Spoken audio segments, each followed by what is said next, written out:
Hi, everyone, again. Welcome to another week. We are rounding off, and I hope you are getting ready for your presentation. So, I want to encourage every one of you to begin to prepare for your presentation because we don't have luxury of time. Anytime we are meeting, we are starting our presentation. Those of you who are ready, let me know. Then we can start our presentation from there. So, you are welcome to personality theory for this week. And we'll be looking at contemporary integrative theories in psychology. Contemporary integrative theories in psychology. So we have been looking at the theories of psychology, of personality, theories of personalities in psychology. Now we are going to be considering integration, interaction, and context in understanding human behavior. This is very, very important. Otherwise, if you don't understand this, you're going to mess things up. Very important that you understand the integration, the interaction, and the context in understanding human behavior.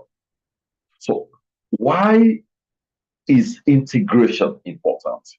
Now, modern psychology has moved beyond isolated schools.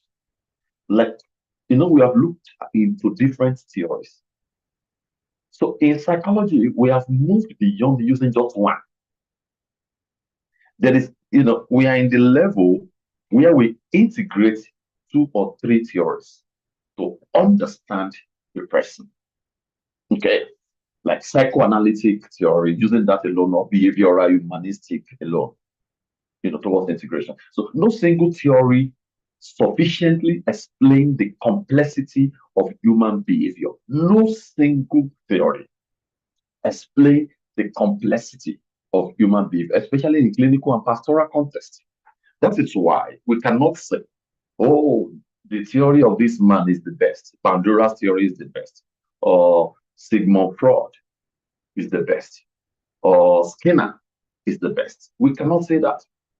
So in the contemporary understanding of human behavior, contemporary way of understanding human behavior, we are now integrating theories in psychology.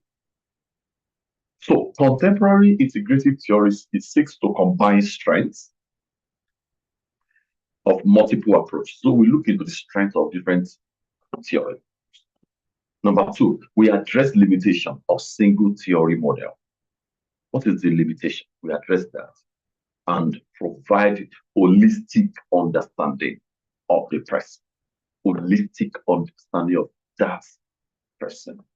So this aligns with my own professional emphasis on holistic care. That's what I believe. Spirit, soul, and body. That's very aligned with me. Number two, historical background from fragmentation to synthesis. Historical background from fragmentation to synthesis. Now, earlier tradition as Sigmund Freud for unconscious conflict, B.F. Skinner for observable behavior, Carl Rogers for self and experience, each offered insights. Okay, each offered insight, but also partial explanation. They offer partial explanation. There are a lot of insight, but partial explanation. So contemporary psychology now emphasizes integration over competition. So that is the contemporary psychology. Okay, we integrate, rather than compete. Let's look at contemporary synthesis models. There are contemporary synthesis model.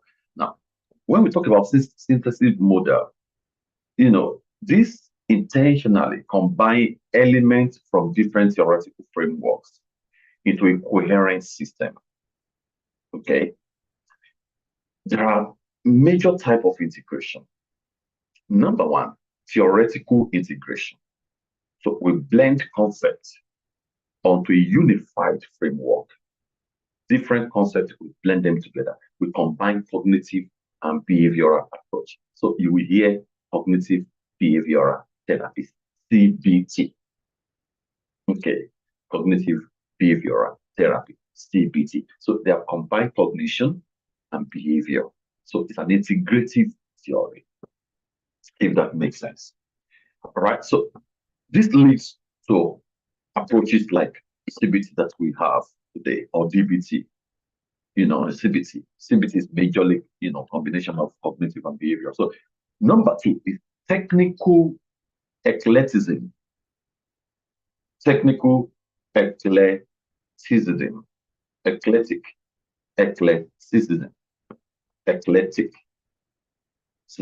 Eclecticism. So when we talk about technical eclecticism, we're talking about we select technique, from different models, techniques from different models, focuses on what works, not theoretical consistency. What works, what works. For example, we use exposure therapy, behavioral, and empathy, humanistic. Empathy is humanistic, exposure therapy is behavioral. We do that, for example, people who are having social anxiety or PTSD. Okay. This is a combination of the two.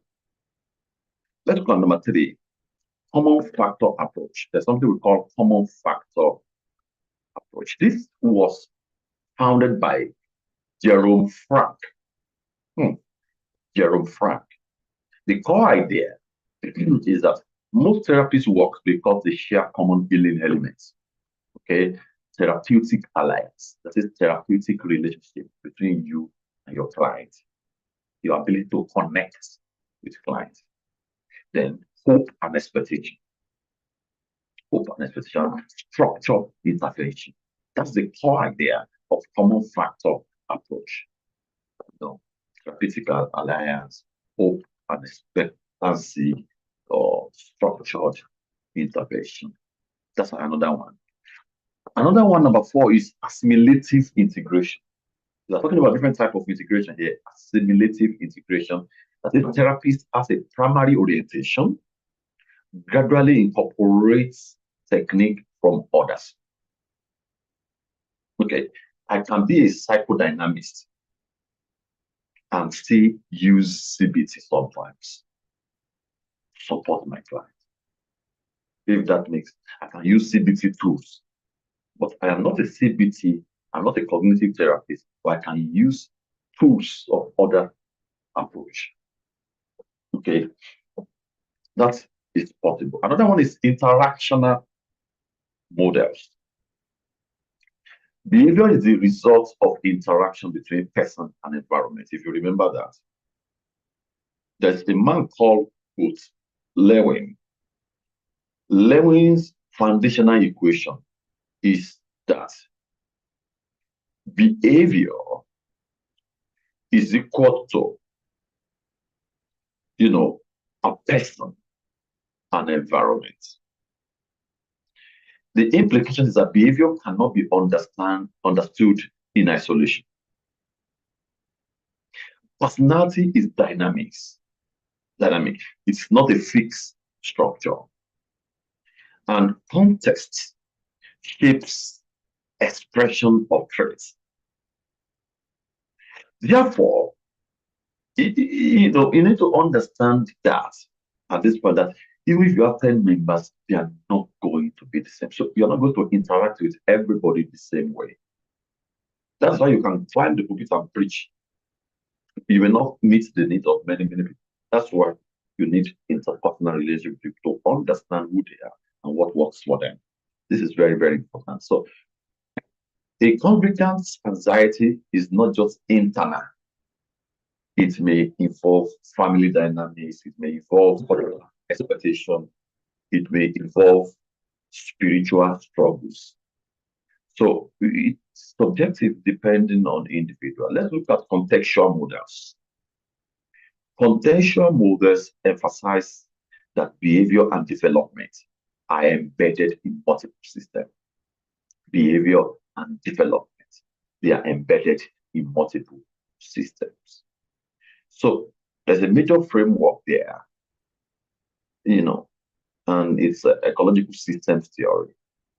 All these things, like I've said, you may not even need it, but for knowledge sake, you need to understand as PhD students. So ecological systems theory, human development occur within nested system. There's something we call nested system, nested system. So a particular environment, okay, ecological system theory, ecology. If you did biology, you know, that's the context, ecology, environment. All right. The word context is what we use from time to time, the environment, context. You can't take a Bible passage in isolation and begin to explain it. You need to look into the context, the environment, what happened around that. And so we are talking about here, let me use that to explain this. We're talking about ecological systems theory. So human development occurs within a nested system. There's something we call, number one, there are 5 of it. There's something we call microsystem, family, church, peers. They are all, microsystem. Number 2 is mesosystem. That is interaction between systems, mesosystem. Number 3 is exosystem, indirect environment. That is parents' workplace. Parents' workplace is exo. Then we have microsystem, culture, law, belief system. They are macro system. And the next one is chronos system, time and life transition.